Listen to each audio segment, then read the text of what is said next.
how was the surfing in Florida? Was there any? I never found much.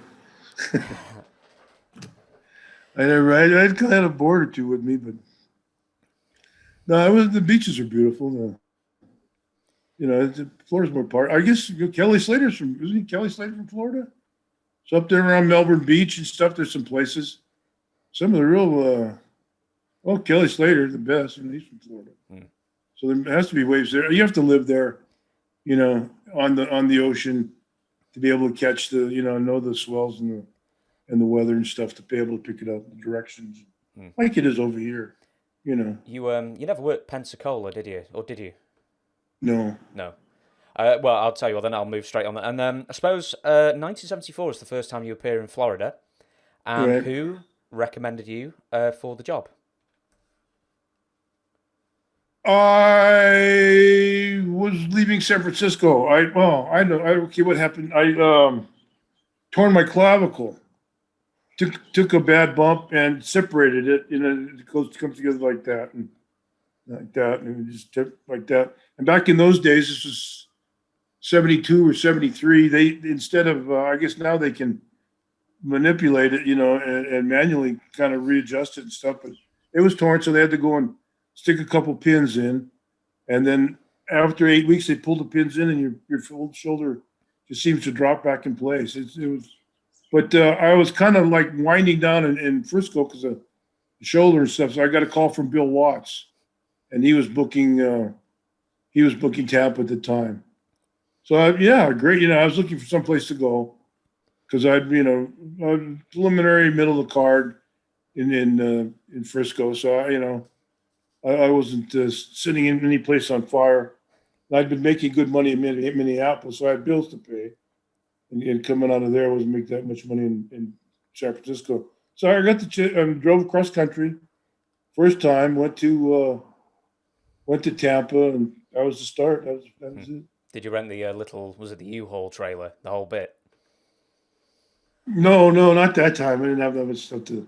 I just had a pickup truck, and that was full. But went 3 days across country.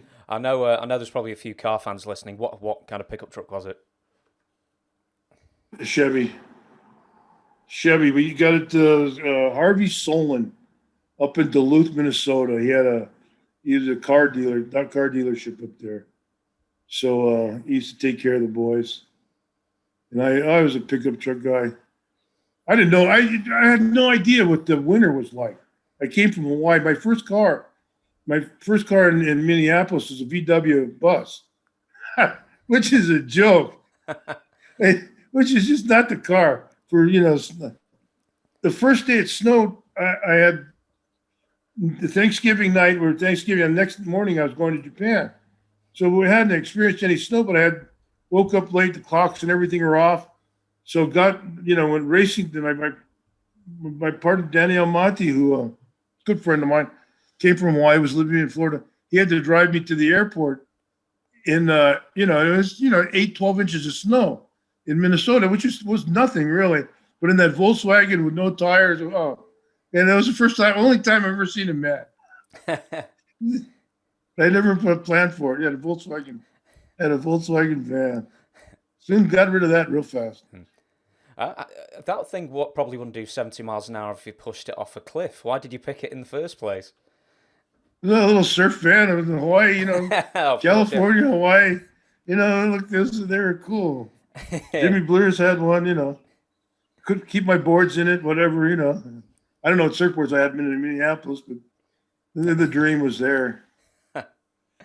What was the first? All right, I'm going to just move on to cars. What was the first car that you bought new or did you ever buy a new car, or just like drive all bangers the entire way before renting?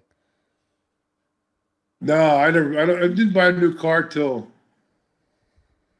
Well, in Minneapolis, you needed a new car, so I bought. I don't know what the hell I bought there. Oh no, I was in Florida. I bought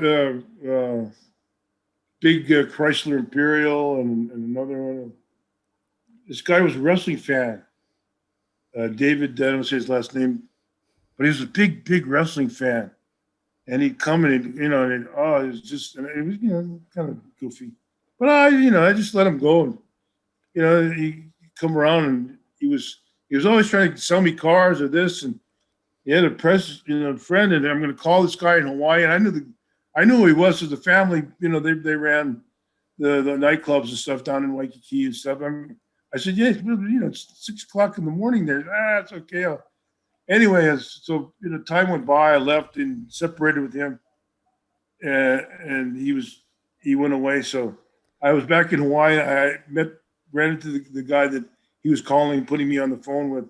I said, whatever happened to David? He said, oh, he's in prison.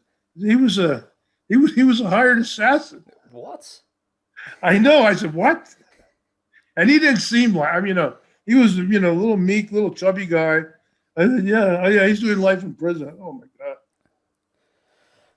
That's the kind of people you run into in this business. Isn't it just the wrestling business and the used car business, just as bad as each other, I bet.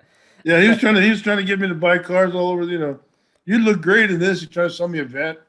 I didn't want a vet,